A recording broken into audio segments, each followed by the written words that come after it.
রংপুরের কাঁচামাল ব্যবসায়ী আশরাফুল হকের ঢাকায় এসে নির্মমভাবে খুন ও খণ্ডিত হওয়ার এই হৃদয়বিদারক ঘটনা চারদিকে তীব্র আলোড়ন তুলেছে।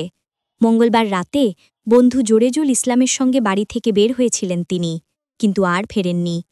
পরিবারের সঙ্গে বুধবার রাত ৯টা পর্যন্ত শেষবার কথা হওয়ার পর থেকেই তার ফোন বন্ধ, মানুষও নিখোঁজ।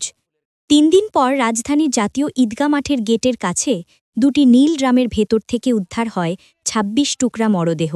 একটি পরিবারের জন্য কি ভয়াবহ মুহূর্ত! প্রথমে পরিচয় অজানা সেই মরদেহ, পরে ফিঙ্গারপ্রিন্ট বিশ্লেষণে নিশ্চিত হওয়া সেই যে তাদেরই আশরাফুল। এই নৃশংস হত্যাকাণ্ডের মূল হোতা হিসেবে বন্ধু জোরেজুলকে গ্রেফতারের পর এবার র‍্যাব-3 এর হাতে আটক হয়েছে তার প্রেমিকা শামীমা।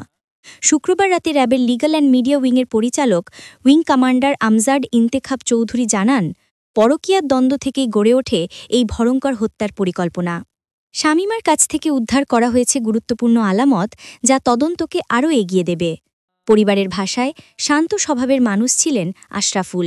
রংপুরের গোপালপুর ইউনিয়নের নয়াপাড়া গ্রামে তার পরিচয় একজন সফল কাঁচামাল ব্যবসায়ী। মৃত্যু নয়, এমন পরিণতির কল্পনাও তারা কখনো করেননি।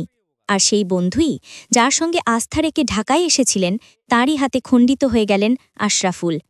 সামান্য পরকীয়া, আর তার জেরে পরিকল্পিত হত্যাকাণ্ড, মরদেহ ২৬ টুকরো করে ড্রামে ভরে ফেলে রাখা, মানবতাকে প্রশ্নবিদ্ধ করে এমনই এক রোমহর্ষক ঘটনা এখন পুরো দেশকে নাড়িয়ে দিয়েছে। আইনশৃঙ্খলা বাহিনী বলছে, তদন্তে সামনে আসছে আরও চাঞ্চল্যকর তথ্য। শামীমার গ্রেফতার হওয়ায় রহস্যের নতুন অনেক দিক উন্মোচিত হবে। পরিবার এখন শুধু চায় এই নৃশংসতার বিচার হোক দ্রুত এবং আশরাফুলের আত্মা শান্তি পাক। মানুষের হৃদয়ে এখন একটাই প্রশ্ন, বন্ধুত্বের আড়ালে কিভাবে এমন নির্মমতার জন্ম হতে পারে?